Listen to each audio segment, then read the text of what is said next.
¿Qué tal, seguidores de la reacción? Sean bienvenidos a una nueva conversación en este espacio que hemos abierto para temas económicos, temas financieros, que siempre son importantes para nuestro diario vivir.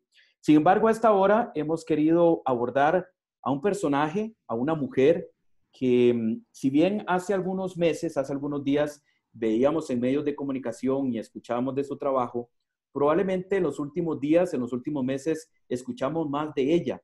Se trata de una abogada, hay muchos en Costa Rica abogados, pero esta mujer desde hace muchos años ha decidido un camino. Tomó un norte, tomó un frente, tomó una lucha y de esa lucha y de las motivaciones de esa lucha es que hemos querido convocarla para que conversara con nosotros a esta hora de la mañana. Ella se llama Adriana Rojas Rivero y probablemente usted la ha conocido muy combativa, muy luchadora en temas contra los bancos, de temas financieros. E incluso no sería exagerado poder decir que junto a ella hemos podido aprender algunos conceptos que ya de pronto hoy empezamos a manejar, por lo menos empezamos a repetirlos, tal vez sin saber muy bien lo que estamos diciendo, pero empezamos a conocerlos. Se trata de Adriana Rojas, quien está con nosotros a esta hora, y le agradecemos que converse con los seguidores de la reacción. Bienvenida, Adriana. Gracias, Danilo. Muy amable por este espacio. Estoy sumamente motivada.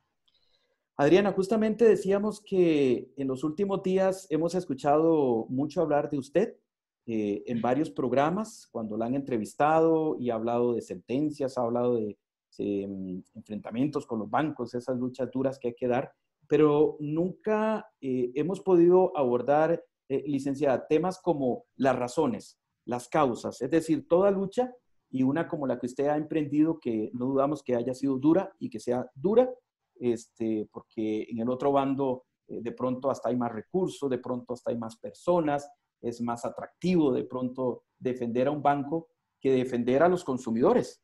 Y entonces hemos querido profundizar en esta conversación. ¿Qué la motiva? ¿Qué fue lo que usted la hizo hace muchos años decidir que este fuera su norte? Y, en fin, ser una voz hoy a la que los consumidores de distintos servicios financieros pudieran recurrir. Por favor, profundicemos en eso. Dani, cuando yo salí de la universidad, yo no quería estudiar derecho. Yo quería ser ingeniera agrónoma como mi padre biológico, pero mi madre no me dio permiso, diciendo que era una profesión para varones, para chicos. Y me pidieron, casi que me obligaron a estudiar derecho. Duré 5 años estudiando y cuando terminé, nada me gustaba, nada me llamaba la atención, nada me generaba pasión. No, era como aburrido. Derecho a familia, derecho laboral, derecho a propiedad, derecho comercial. Todo el mundo hablaba lo mismo y no me motivaba, no me llamaba la atención. Y un año después de ya yo haberme graduado, se crea en Costa Rica la ley de la promoción de la competencia y defensa efectiva del consumidor. Y se hace una reforma a nivel constitucional. Era algo totalmente novedoso, nuevo. ¿De qué se trata ese derecho del consumidor? Y me llama la atención y empezamos a investigar. En aquel momento, varios abogados que ya tenían experiencia, pues era sumamente joven, muy principiante, empezaron a presentar demandas en contra de comercios porque en los parqueos se robaban los vehículos y empezaron a establecerse jurisprudencia de indemnización a estos consumidores, pese a que no había una culpa por parte de un comerciante, de parte de un local comercial en que se haya robado ahí el vehículo, sino que era un tercero, un ladrón ajeno a esa actividad comercial, pero resultaba el comercio el responsable. Y eso me llama profundamente la atención porque en derecho lo que nos enseñaban es el que le genera un daño a una persona, indemniza a esa persona. Ese era el principio básico, lo que nos enseñaron 5 años en la universidad. Pero aquí el comercio no generó ningún daño. El comercio ofreció un servicio comercial de venta de productos o servicios y una persona que ponía su vehículo ahí y se lo robaban, era el comercio el responsable. Entonces empiezo a investigar, ¿qué es eso? ¿Cómo ¿Por es qué eso? pasa eso? Ay, qué raro, ¿verdad? Y entonces empieza como un gusanito aquí a preguntarme. Y me empieza a llamar mucho el tema del derecho al consumidor y logro estudiar ¿verdad? Porque en Costa Rica no había nada a investigar. Viene en ese momento, pocos años después, el Internet en Costa Rica y ya podíamos navegar en el mundo, la información, y aparece el derecho del consumidor y yo travesando, navegando, en el derecho del consumidor aparece Ausbank, Asociación de Usuarios Bancarios. ¡Wow! Que por cierto tenemos una revista de esa organización, Adriana, que hace varios años existía. Vemos temas de cajeros automáticos. Es en España fundamentalmente, ¿no? La base en España y Ausbank Internacional llegó a tener 17 países. Costa Rica éramos uno, nosotros. Permítame mostrarle un poquito a los Ahí, seguidores de la reacción. Ves más a temas la de derecha. cajeros Ahí, automáticos, correcto, correcto, ¿verdad? correcto. Temas Sí, de sí. España, vamos a ver, biométricos, cosas un poco raras todavía para nosotros. Tenemos por aquí también la banca eficaz, ¿verdad? Decía, guía de empresas, en fin, una organización. En fin, entonces te llamó la atención esta organización de España. Asociación de Usuarios Bancarios, Ausbank, con sede en Madrid, con un departamento internacional. En aquel entonces tenía muchos países. Y a la vez estaba la Asociación de Consumidores Libres, ACL, trabajando en el tema de los ataques de las actividades monopólicas, que el monopolio del ICE, el monopolio del INSS. Estaba ese momento histórico. Me acerco a la Asociación de Consumidores Libres y me doy la noticia, tengo la noticia que Consumidores Libres tiene ya una relación con Ausbank. Ya el presidente, Juan Ricardo Fernández, tenía una relación con el presidente de Ausbank, entre dos presidentes de asociaciones de consumidores. Ausbank es una asociación de consumidores en España que llegó a tener 3 millones de sentencias favorables contra bancos. 3 millones. O sea, que no era nada Que ya tenía un para recorrido sí, en la nada pelea. despreciable. Sí. Y 600 abogados de planta. Y consumidores libres con un presidente que ya tenía conexión con don Luis Pineda. Ahora me Entonces, imagino que para usted, licenciado, eso fue como, uy, eso es como encontrar chocolate, petróleo, esto, oro. esto es como en el corazón entender que las estrellas y los astros se unieron para llegar a obtener mis sueños. Porque ya yo tenía el derecho al consumidor, ya yo quería Ausbank, ya yo quería consumo bancario, ya yo quería consumo financiero, pero no sabía cómo llegarle, porque en Costa Rica no, a día de hoy no existe una maestría, una especialidad, ni siquiera podemos ir a buscar bibliografía de cláusulas abusivas o consumo bancario, consumo financiero. Entonces, para mí era una apertura a un mundo al que yo soñaba, a lo que yo quería. En aquel entonces se hizo un seminario en México de Ausbank con varios países y yo le pedí a Juan Ricardo que me permitiera ir a ese seminario. Juan Ricardo estaba, pero por supuestísimo, vamos a ver qué podemos hacer los costarricenses en Costa Rica con el tema del consumo bancario. Nos fuimos, fue toda una expedición a México. Conocí a don Luis Pineda, yo estaba joven. Yo le decía a don Luis que yo era la abogada perfecta, que sí lograba capacitar para defender a los consumidores bancarios costarricenses, que no tenía competencia, no había una segunda opción. Él me preguntó a qué me dedicaba, qué hacía. Entonces, como nada el derecho me gustaba, pero ya tenía camino recorrido en las actividades judiciales, yo le decía, yo tengo experiencia en derecho civil, derecho familia, derecho propiedad, derecho sucesorio, notarial, y entonces tratando como explicarle derecho comercial, como explicándole que yo podía tener el perfil. Y sus palabras fueron, Adriana, nunca vas a ser exitosa con ese perfil. Le digo, ¿por qué? Porque tenés un mar en conocimientos, pero con 15 centímetros de profundidad. Usted tiene que saber una única cosa, pero que en su país nadie sepa más que usted. Y muchísima competencia, porque ya en esos ámbitos había miles de abogados en el país. Ah, miles. Entonces, él me dijo eso y entonces yo le dije, yo estoy dispuesta a aprender, quiero ser esponja de todos esos conocimientos. Ese seminario en México, que era de 8 de la mañana a 5 de la tarde, yo ni iba al baño para no perderme un minuto, apuntaba todo, quería participar en todo, quería levantar la mano y hablar, coger el micrófono y decir, en Costa Rica pasa todo eso, pero no existe nadie que los defienda. En Costa Rica, todo lo que han dicho, todo pasa y más, pero aquí no hay nadie que lo sepa manejar. Entonces, esa emoción, esa pasión, esa hiperactividad que Don Luis vio en mí, él al final del seminario me dijo, bueno, vamos a hacer un pacto, yo voy a poner de mi parte para que usted se capacite, vamos a hacer seminarios, así como muchos seminarios, capacitaciones. No es una universidad, Ausbank no es una universidad, pero tenía 600 abogados con 3 millones de sentencias favorables, el conocimiento sobrado, conocimiento hasta decir basta, y me presentó varios abogados, que María José, bueno, recuerdo muchos, y para que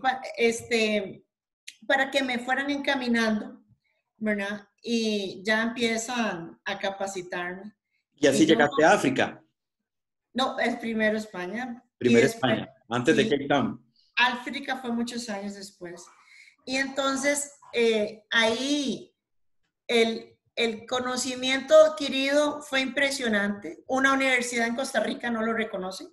Yo no puedo decir, en Costa Rica tengo un doctorado en consumo bancario financiero, tengo el estudio, tengo el conocimiento, tengo la experiencia, pero no es de una universidad ese conocimiento, es de una asociación de usuarios bancarios, Ausbank Internacional. Don Luis Pineda invirtió mucho dinero en mí y yo le dije que él no se iba a arrepentir, que yo no iba a pasear, yo no iba a ir a turismo, no me interesaba conocer absolutamente nada, que no fueran libros, el conocimiento. No me traía ni un regalo mi hija, me traía libros en las valijas, ni un peluche, mi pobre bebé. Claro, es importante, licenciada, eso que usted acaba de decir. Hay que primero formarse, ¿no? O sea, usted tuvo en poco tiempo que meter todos los libros, todo lo que ya de esas 100,000 y pico de sentencias, meterlas en su cabeza, aprendérselas, y más el desarrollo como litigante y las estrategias de argumentación, ¿no? Y venían los procesos colectivos y Ausbank era especialista en procesos colectivos. Ausbank tenía 8 millones de consumidores en un proceso colectivo.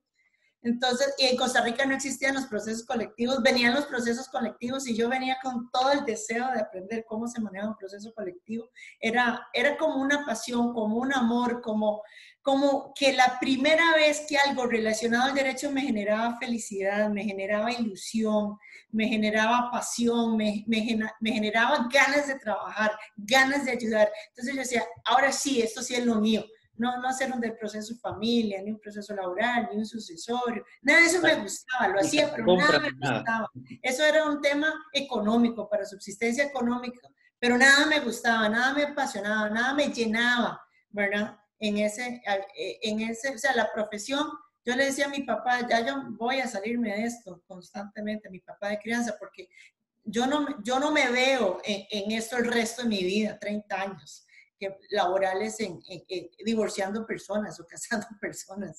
No era lo mío, o haciendo sociedades, nada de eso me interesaba. Entonces, cuando yo empiezo a estudiar y a ver los casos que ellos, y en la forma en que ellos nos capacitaban, porque éramos varios de Latinoamérica, estaban colombianos, estaban argentinos, estaban chilenos, que eran entonces venezolanos, mexicanos, inclusive había un guatemalteco. Bueno, para mí eso era una emoción y es para Latinoamérica. Yo era, bueno, al final el guatemalteco no terminó, yo fui la única de centroamericana que terminó, soy la única centroamericana por decirlo, con este conocimiento técnico, esta especialidad, porque Ausbank lo llamaba especialidad en consumo financiero. Entonces, cuando ya logré tener ese conocimiento, esas capacitaciones, yo no tenía ningún temor, ninguno, en empezar a demandar los bancos. Me sentía completamente segura. El conocimiento estaba sobrada. Absorbí como una esponjita todo ese conocimiento de esos españoles que con todo el amor del mundo nos capacitaron. Y yo decía, de todos los que estudiamos ahí, de todos los que nos capacitaron, ¿quiénes se van a lanzar a pista? Los venezolanos decían, sí, por medio de una revista, educando, informando. Y los otros decían, sí, por medio de un programa de radio, televisión, educando, informando. Y yo, no, atacando. El cambio se hace atacando, hay que ir a atacar, como lo hizo Ashwan, ¿verdad? Entonces yo, bueno, claro, el programa, salir en los programas, en los medios, explicando todo eso hay que hacerlo porque si no nadie sabe ni lo que está pasando con esta lucha. Y cuando se es pionero en una lucha en un país, o se da a comunicar o no se obtienen personas que vengan a luchar, ¿verdad? Porque se requiere que los consumidores estén dispuestos a ir a atacar a esas cláusulas y prácticas abusivas. Entonces, y en ese sentido, conseguir clientes, porque el cliente de pronto quizá no se lo decía, pero decía, ay, mijita, usted se va a meter con los bancos. No he podido por otros lados, y usted va a poder. Usted que está empezando, y usted que es su primera. ¿Cómo fue eso para Dani, vos formás parte de la historia en Radio Colombia, me hiciste una entrevista y empecé a hablar de cláusulas abusivas en consumo bancario y lo tenías abierto al público para que hicieran preguntas y un señor llamó y dijo que tenía muchas cláusulas abusivas en su divorcio. Ninguno de los dos nos podíamos reír en ese momento. Y yo, no, nadie me está entendiendo nada. Cláusulas abusivas en contratos de préstamo de dinero. No estoy hablando de nada más, ¿verdad? Vos formas ser parte de esa historia. Bueno, pero ya sabemos que hay otro gran ámbito en el cual hay cláusulas abusivas, pero ese no es tu tema. Bueno, pero no en consumo bancario. Entonces, formaste parte de esa historia, fuiste un apoyo por Radio Colombia, al cual lo tendré en el corazón por el resto de mi vida. Y lo llevaré a mi tumba porque cuando se lucha contra el sistema financiero, cuando se lucha contra los grandes, las personas pueden ser que digan en un principio, cuando no se tienen resultados, hey, algo está mal en esa cabeza. O sea, no le va a ganar. Me acuerdo cuando me decían, el Banco Nacional tiene 50 millones de colones en planillas mensuales en abogados. ¿Usted cree que usted les va a ganar? Me decían eso. Al banco no se les gana nunca. Ellos siempre ganan. ¿Cómo se te ocurre? Mi mamá y mis hermanos me decían, Adri, es que si usted se mete en eso, vamos a terminar manteniéndote por el resto de la vida porque nunca vas a ganar y nunca vas a hacer dinero. Vamos a tener que mantenerte, ¿verdad? Eso me decían. Va a ser como ser un músico que la pulsean toda la vida y salvo que sean los grandes, ¿verdad? Pero nunca les alcanza a los músicos ni a los artistas, ¿verdad? Eso me decían y mis amigos me decían, Adri, ahora sí se la fumó. Mis amigos, colegas, cuando yo empecé a hablar de consumo bancario, Adri, yo sé que vos sos media loquilla, pero ahora sí se la fumó, me decían eso. Licenciada, pero todo cambió, me imagino, empezó a cambiar cuando usted ganó su primera sentencia. Claro, pero para eso pasó mucho tiempo, Dani, eso no es el primer momento. Pero antes de ganar sentencias, obtuvimos un muy buen resultado favorable en la Defensoría de los Habitantes. Las sentencias vinieron mucho tiempo después. En un principio empezamos a tratar de conectarnos con las Contralorías de Servicios de los bancos, después con la Defensoría de los Habitantes, con la Dirección de Apoyo al Consumidor del Ministerio de Economía.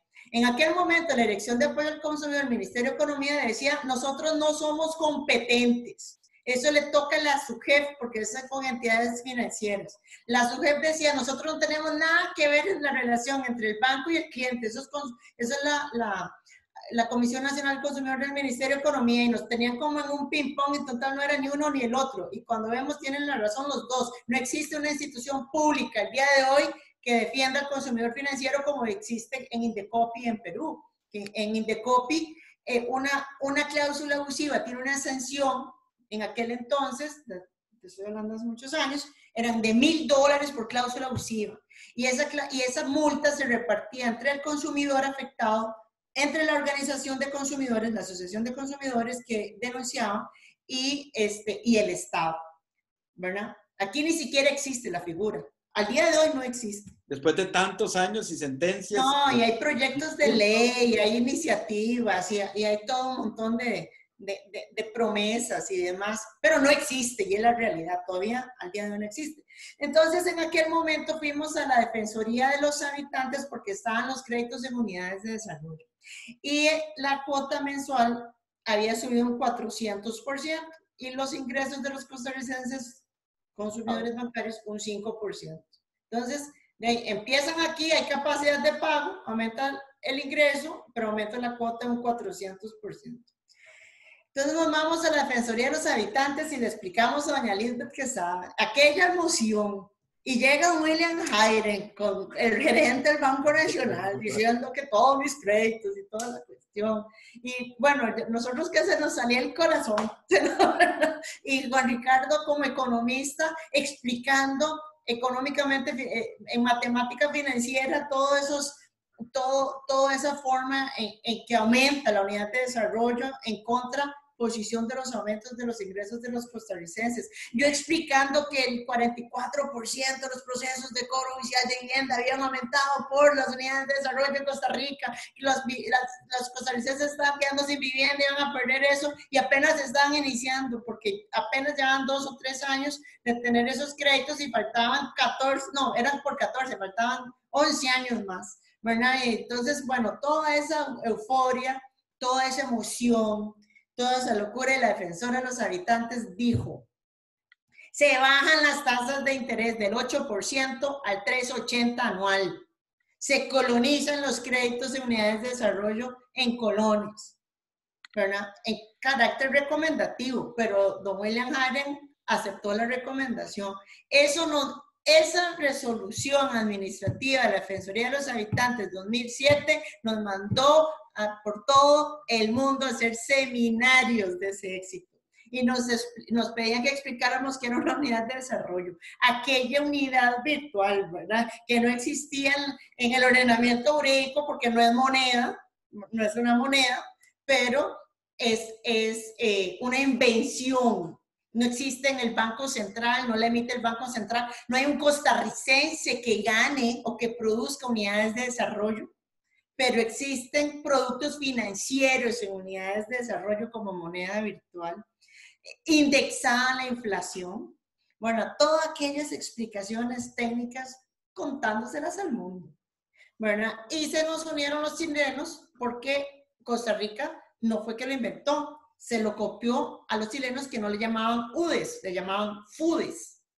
Bueno, entonces eso nos puso en los medios de comunicación de 17 países en el mundo, incluyendo Costa Rica. Eso nos puso en situaciones de credibilidad ante la sociedad costarricense, de que sí existen cláusulas abusivas en los contratos de préstamo de dinero y que sí son atacables y que sí se pueden cambiar, que no están escritas en una piedra mármol. Y que alguien en Costa Rica empezaba la lucha. Sí, ¿no? Consumidores libres en aquel entonces. Junto con la Defensoría, pero empezaba un frente ya a combatir eso. Entonces, en ese momento estábamos hablando de 15,000 créditos en unidades de desarrollo, al que bajamos la tasa de interés sin que nos conocieran y sin que los conociéramos, porque nosotros teníamos un grupo como de 500 personas, pero habían 14,500 personas más. Y el oficio de la Defensoría fue para todos por igual, para todos los créditos, tanto del Banco Nacional como del Banco Crédito Agrícola Cartago en aquel entonces. Ese fue nuestro primer éxito. Luego, judicialmente, empezamos a presentar demandas contra los bancos para demandar la nulidad de cláusulas abusivas. Empezamos con la tasa piso. Ya el tema de las unidades de desarrollo ahí se quedó porque según nosotros ya se había arreglado. Después volvieron otra vez con otro tema, pero en aquel momento histórico ya pensábamos que ya habíamos resuelto la vida de esos 15,000 créditos. Y empezamos con la tasa piso, a decir que la tasa piso es una cláusula abusiva. No por sí misma, no es una cláusula abusiva por sí misma, pero hay un desequilibrio cuando se otorga un crédito con tasa piso sin tasa techo. ¿Por qué? Porque si hay una tasa variable, la tasa puede subir, puede bajar. Si ante una variabilidad de la tasa, el banco se protege a sí mismo estableciendo una cuota, una tasa mínima en caso de que la tasa baje mucho. Esta va a haber un límite de que no disminuya más para evitar una pérdida financiera en el banco. Pero si la tasa sube, no hay un techo que venga a proteger la capacidad de pago del deudor. Si la tasa sube, sube más. O sea, el sistema estaba hecho, licenciada, para proteger ante eventualidades al sistema o al banco, pero nunca al consumidor.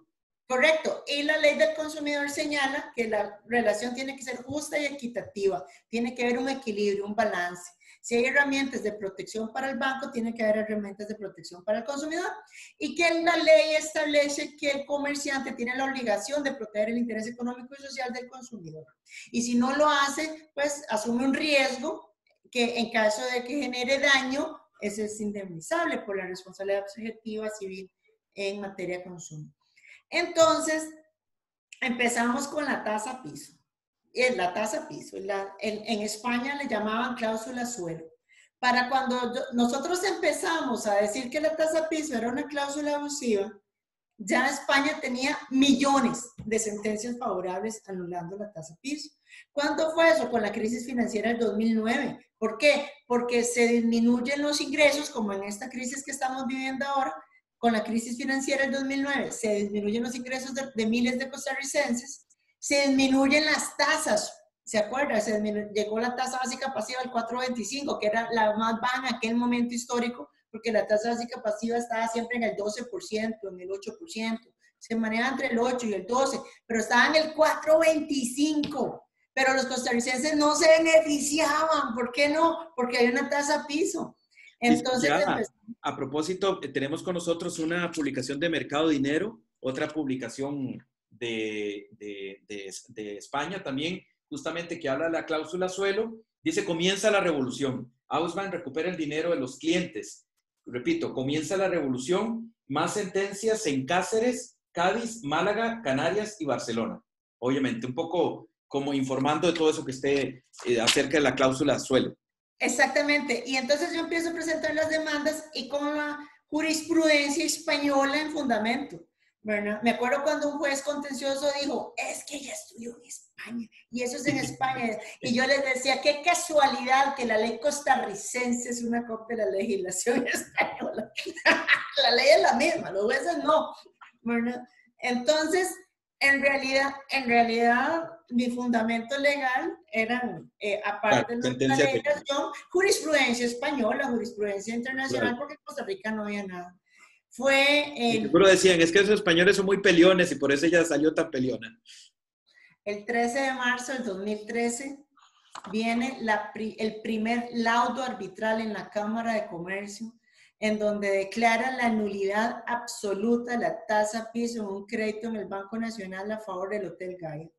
Y en aquel entonces eso generó una indemnización de $400,000 a este cliente. Bueno, no sé cuántas veces brincamos, esa sentencia se fue debajo de mi almohada por una semana. Es el laudo arbitral, ¿verdad? Se fue y viene, bueno, aquella moción, aquella locura de que en un tribunal arbitral en la Cámara de Comercio dijo que teníamos razón, que la tasa piso está viciada en nulidad absoluta por ser una cláusula abusiva y que se tenía que indemnizar junto a los intereses y las costas del proceso, nuestros honorarios, ¿verdad? Bueno, qué fiestón, ¿verdad? Esa sentencia, ese laudo durmió debajo de mi almohada hasta que ya se terminó de arrugar, porque yo dormía con la almohada abrazada con ese laudo, porque era la primera en Centroamérica, la primera sentencia en Centroamérica y la cuarta en Latinoamérica en ese escenario. No era la primera en Costa Rica, era la primera en Centroamérica, ese primer laudo. Para nosotros eso fue, bueno, aquella moción. El susto que el Banco Nacional presenta recurso de nulidad contra el laudo alegando 700 causales de nulidad ante la Sala Primera en la Corte Suprema de Justicia. Aquel susto y nosotros decíamos, bueno, que que sean los magistrados y viene al año. Con toda esa batería de abogados, suponemos, que tenía el Banco Nacional. No, ya a los magistrados para ver si ese laudo estaba viciado en nulidad o si era correcto. Y dijo la sala primera que rechaza el recurso de nulidad planteado por el Banco Nacional y queda el primer laudo firme.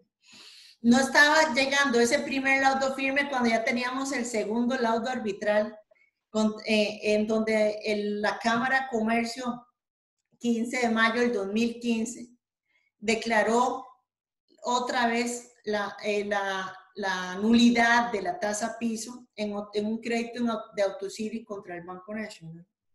Y ya no era $400,000, ya estábamos hablando de $1,125,000 más intereses, más costas procesales. Ya en 2015 decíamos, ahora sí es de verdad. Ahora sí es de verdad. Y ya se los empezaban a tomar en serio, licenciada. No, entonces ya los jueces decían, no es que no solo es en España, ya es en Costa Rica. No, bueno, y en el 2012, antes del primer laudo, en el 2012 hubo una sentencia en la cual también durmió debajo de mi almohada más de una semana. Había un señor que tenía dos créditos, uno con tasa piso, sin tasa techo, y otro que tenía unidades de desarrollo. Eran dos créditos grandes, no eran pequeños. Y las cuotas mensuales de uno, en el inicio era de 800,000 colones, en el otro era 700,000, en el inicio del crédito. Pero la cuota mensual subió en el de unidades de desarrollo de 800,000 colones a 1,900,000, al doble. Y en el otro crédito en colones subió de 700,000 colones a casi 2 millones. ¿Por qué? A 1,5 millones. ¿Por qué? Porque subió, después de la crisis financiera, la tasa básica subió al 12%. Entonces, se vino un aumento de tasa básica pasiva y un aumento de unidades de desarrollo por la crisis financiera en el 2009. Entonces, él tenía un crédito de 700,000 colones en cuota de inicio que ya iba por 1,5 millones, 1,500,000 algo. Y la cuota de 800,000 colones que lleva por 1,900,000 colones. O sea, que él iba para remate porque era imposible pagar ese aumento de cuotas mensuales. Me voy al Tribunal Contencioso Administrativo y pido una solicitud en el año 2012. Esa sentencia fue el 19 de diciembre del 2012, fue la primera sentencia. Regalito de Navidad para los costarricenses. Fue la primera sentencia de una medida cautelar. Pero la primera, en primera instancia, el juez de instrucción, don Daniel Aguilar, rechazó la medida cautelar. Yo le pido la medida cautelar, la disminución de la cuota del crédito al monto del inicio del crédito, ¿verdad? Don Daniel Aguilar, que era el juez de la instrucción, el juez instructor del Tribunal Contencioso Administrativo, porque eso era contra el Banco Nacional, me rechazó la medida cautelar y me dio una serie de barbaridades. Yo no sabía ni pedir una medida cautelar. Lecciones de jurídica le quiso dar. ¿Verdad? Y me dijo que no, como 15 páginas de las razones por las cuales no me otorgaba la medida, que ni siquiera la había sabido solicitar. Entonces, presento un recurso de apelación que fue la audiencia oral el 19 de diciembre del 2012. Esa fue la primera resolución favorable, no de fondo, no del asunto del proceso, sino de una tutela cautelar. Estaba don Carlos Espinosa como juez del tribunal, doña Grace Loaiza y don Fernando Gamboa. Ese era el tribunal de apelaciones. Yo con aquella pasión, con aquel amor, diciendo, bueno, el aumento de la cuota mensual genera un desequilibrio en la relación de consumo, porque el no pago del deudor en los créditos no se debe a su falta de voluntad, a su no deseo de pagar, ni a su mala administración de sus ingresos, sino que se debe a cláusulas establecidas previamente la firma del contrato redactadas de forma unilateral por el banco acreedor. Es decir, que la morosidad del deudor no se debe a una actuación propia, sino a una actuación del acreedor. El acreedor fue el que generó las condiciones que el deudor no pudiera pagar la deuda. Y me voy con aquel discurso. Licenciada, que jamás iba a poder pagar la persona, porque ni teniendo la más extraordinaria capacidad de pago. No, no la podía pagar, no la podía pagar y ya estaba en punto de perder. Bueno, ya iba a perder la garantía que eran sus propiedades. Entonces, ¿qué dijo el Tribunal de Apelaciones? Se revoca la resolución del juez de primera instancia y se ordena que el banco cobre la cuota mensual de inicio del crédito por el resto del plazo del proceso, no por el resto del crédito. El crédito uno era 30 años y otro 14 años. No, por el resto del plazo del proceso, porque la tutela cautelar es una resolución judicial que va a formar parte, que es como el proceso bebé de un proceso mamá. Entonces va a formar parte de la mamá, que es el proceso judicial. ¿Verdad? Entonces, bueno, esa fue la primera resolución favorable en 2012, no de fondo, pero sí de tutela cautelar. Yo creo que ni los jueces tienen ni idea, nos vuelven a mandar por todo el mundo a explicar esa tutela.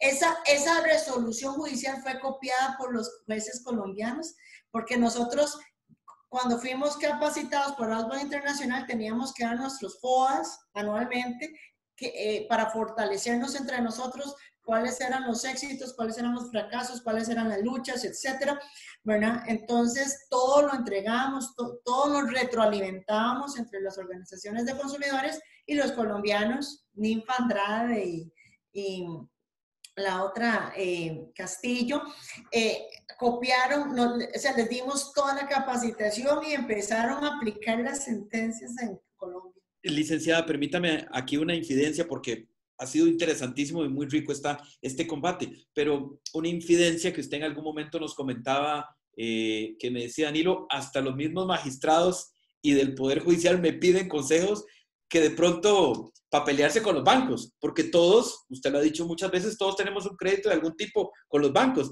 pero por un lado no hacen las resoluciones como el sistema la requiere, pero sí le piden su consejo a usted de cómo pelear o cómo combatir. Es que en aquel entonces también empezó en el 2009 el fraude cibernético y empezamos con los colectivos del fraude cibernético y no sé si era la hermana o la esposa de un magistrado que fue víctima de fraude cibernético. Entonces ya empiezan a ver todas las cosas con otros ojos. Claro. Bueno, ya no eran solamente los... Como víctima. Exactamente. Entonces... Yo no le he dicho nada, pero sí me ayuda, licenciada. Bueno, pero eso sucedió en aquel momento. Ya ese magistrado ya ni está. Ya falleció. Bueno, pero aquí importa el mensaje, no el mensajero, ¿verdad? Sí. Pero de allí, licenciada, si pudiéramos repasar y adelantarnos un poquito, ¿qué ha venido? Así, las principales sentencias desde ese momento hasta el 2020, en el cual usted ya está con otra organización, Aprodeco, y en otras luchas, ¿verdad? Las luchas de hoy. Ok, conseguimos la nulidad de la comisión de administración. Hay varios bancos que establecen una comisión del 1% del saldo en descubierto durante todo el crédito en las cuotas mensuales. Y entonces yo le decía en juicio al banco, explíqueme, es contra una pyme, ¿verdad? Entonces yo le decía, ¿qué es lo que le administra? ¿Qué le administra? Los proveedores, las ventas, los empleados. ¿Qué es lo que le está administrando? Porque cobró 7 millones de colores en una comisión de administración durante todo el plazo del crédito y no sé qué es lo que administró. Porque si yo como abogado ofrezco un servicio y cobro 7 millones y no hago nada, el colegio de abogados a mí me suspende como abogado. Me quita la licencia de abogacía por cobrar por un servicio que no dio. Entonces díganme ustedes, señores Banco Nacional, ¿qué fue lo que administraron durante todo ese plazo de crédito para haber cobrado 7 millones en todo el plazo del crédito como una comisión de administración? Y entonces me dijeron, no administramos nada, entonces devuélvanle el dinero junto a los intereses y los honorarios de esta representación. Bueno, aquí nuestros seguidores se pueden estar dando cuenta de que como ustedes ahora es como litigante, ¿no? Licenciada en solo juicio, ¿verdad? Ya, aquí con todas sus argumentaciones. Y permítame, yo sé que hay muchas más sentencias, pero bueno, Hay solo para garantías darle... excesivas, hay nulidad de garantías excesivas, nulidad de unidades de desarrollo. Bueno, ya son varias, ¿sí? Son cláusulas abusivas Y y las podrá prácticas leer, abusivas. y los podrá leer en un artículo que está publicado en la página de la reaccioncr.com, licenciada, para desarrollar. Pero permítame también, porque todos estos casos, usted en su Facebook muchas veces expresa su emoción, porque este tipo de cosas, poder salvar la casa, poder salvar el vehículo, poder salvar la propiedad, poder salvar, genera mucho vínculo personal, y esta es una entrevista de carácter personal, de semblanza suya. Eh, Estos casos con la gente, con las personas que usted ha podido sentir que le agradecen, que llegan a su oficina de pronto desesperanzados y usted les ha dado una esperanza y que se ha conseguido después de años, bueno, ¿cómo se siente al poder con esa gente haberle dado una esperanza y poderle recuperar, en muchos casos sostener remates, frenar, todo esto? La llena usted, por supuesto, de emoción de haberle ayudado a esa gente principalmente humilde. Dani, humildes son los humildes, todos somos seres humanos y todos tenemos el mismo sentimiento de frustración cuando alguien nos quiere quitar nuestro patrimonio, ¿verdad? Porque en realidad aquí no hay vacunas. Cuando hay cláusulas o prácticas abusivas, ataca a todos los estatus socioeconómicos, ¿verdad? Sean o no sean humildes, a las personas que yo ayudo pueden ser personas clase baja, media baja, alta, muy alta, empresarial, personal, independientemente de su perfil. Lo que yo siento es que tengo como que nací por algo, tengo una razón por la cual nací, que es ayudar, es esa vocación de servicio, es esa entrega hacia la humanidad, hacia los costarricenses, de ayudarlos, esa fe, ese positivismo, esa esperanza. Cuando llegan a mi oficina, todos llegan llorando y cuando salen sonriendo, esa sonrisa que ellos me expresan, porque yo les digo, cuando ustedes reciben su cheque, yo los puedo mandar al banco que lo reciban, o puedo mandarlo al banco o donde puedes como un asistente, pero es que esa sonrisa es mía. Ese momento es mío, yo tengo que estar ahí y me he tomado miles de fotografías con ellos en el momento en que reciben o la noticia o el dinero, porque puede ser la noticia que no hay crédito, que no hay remate, que, ¿verdad? No necesariamente es indemnización de daños y perjuicios, el beneficio económico se puede dar de muchas formas, ¿verdad? Entonces, yo entiendo como que nací para algo y que mi vida tiene una razón de ser y que es ayudar a las personas en que no hay otra opción, buscar un abogado para una situación de estas, que no tenga el conocimiento, que tenga que enfrentar los bancos, que no sabe ni cómo se declara la nulidad de una cláusula abusiva o cómo se ataca, y que le van a cobrar millones si es que algún abogado llega a aceptar, porque la mayoría dicen, no, yo no sé cómo se hace eso. Y si se meten, ¿verdad? Son montos millonarios en honorarios de acuerdo a la tabla de aranceles de abogados. Entonces, es darle la oportunidad a muchas personas, porque no es lo mismo que un abogado ayude a un cliente que una asociación de consumidores, que sea la agrupación de un grupo técnico de profesionales y un grupo humano que ayuda a estas personas y no no con montos o con formas de pago de acuerdo a la tabla de aranceles, sino como propia de una asociación de consumidores sin fines de lucro. No es lo mismo. Porque ¿Verdad? valga decir, licenciado, usted me corregirá que ya posiblemente pues ha cambiado, pero en los primeros años de ciertos juicios usted cobraba, como existe en otros países, hasta que concluyera el proceso. O sea, no había garantía de cobro mes a mes, sino que hasta que se ganara el proceso, lo cual es arriesgado para su propio vivir profesional, ¿no? Claro, Dani, al principio era imposible dar falsas expectativas a los consumidores. Atacábamos prácticas y cláusulas abusivas en donde los jueces no sabían por qué era una cláusula abusiva la que yo estaba atacando, o si era realmente una cláusula abusiva. No existe una lista taxativa de cláusulas abusivas, existen principios que determinan, como el principio de razonabilidad, principio de justicia, principio de equidad, principio de proporcionalidad. Entonces, aplique en abstracto eso al caso en concreto. Yo no podía dar falsas expectativas, no podíamos cobrar. Cobrábamos una afiliación de $100 y ahí hasta el final. Y todos Aquí nos nos vamos pertinamos. juntos a ver qué pasa.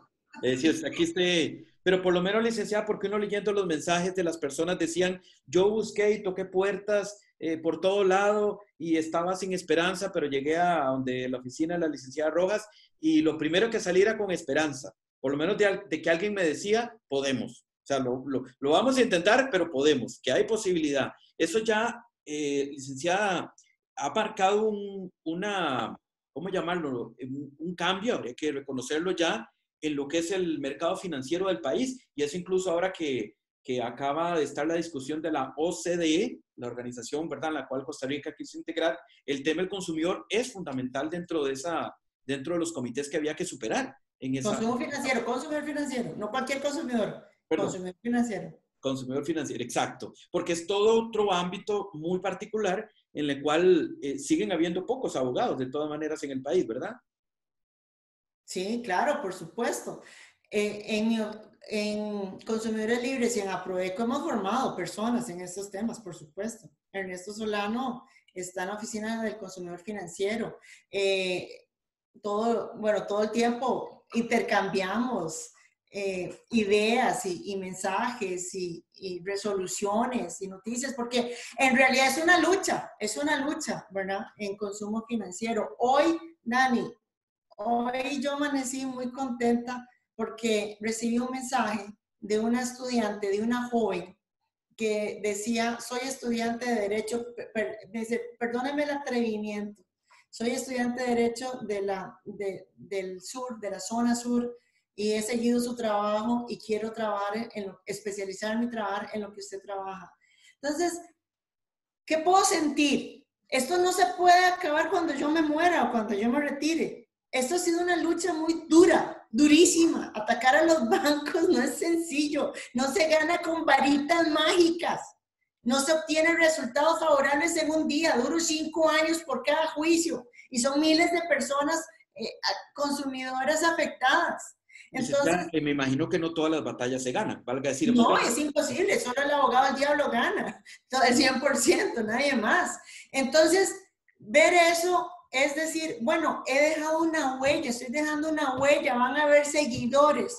No puede haber más emoción en mi vida que pensar que la juventud, que los jóvenes van a continuar con esto, que esto no se puede quedar aquí, ¿verdad? Porque lo que yo he obtenido, yo siempre les digo, yo he logrado declarar la nulidad de la tasa piso de varios créditos, pero hay 400,000 créditos más. Yo nunca voy a llegar al 100%.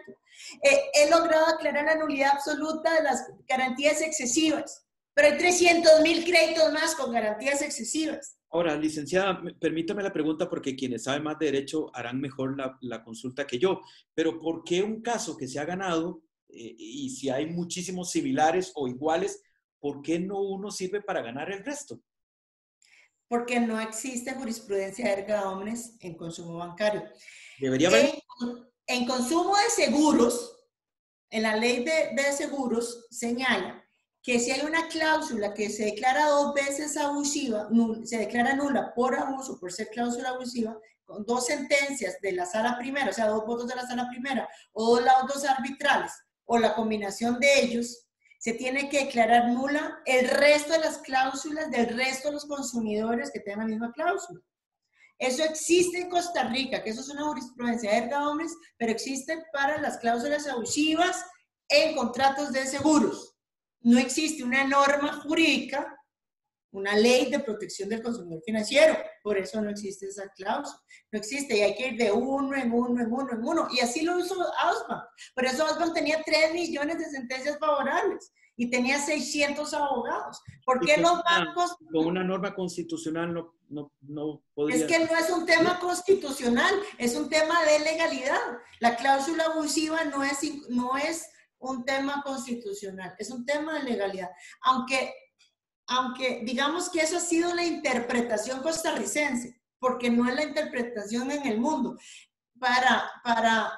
Donde yo estudié, que vos mencionaste, es África, el Instituto Internacional de Derechos Humanos, que tiene sede en Ámsterdam, en Ciudad del Cabo, en África, y en Washington, ahí estudié el derecho, perdón, ahí estudié los créditos de vivienda y de las pymes, los créditos de las pequeñas, medianas y grandes empresas como derecho humano de cuarta generación. Y al darle el rango de derecho humano, ¿verdad? Ya no es un tema de legalidad, sino es un tema de derecho humano fundamental, debería ser erga omnes, pero eso no es una interpretación que se le da a nivel nacional, ¿verdad? En Costa Rica eso no hemos llegado a un entendimiento en ese escenario en que la legislación está.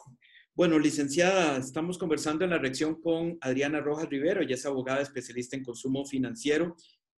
Para quienes no la conocían personalmente, pues habrán visto lo combativa y lo emotiva y efusiva que es. Y por eso queremos agradecerle este rato que ha compartido para conocer más las motivaciones, más que los casos.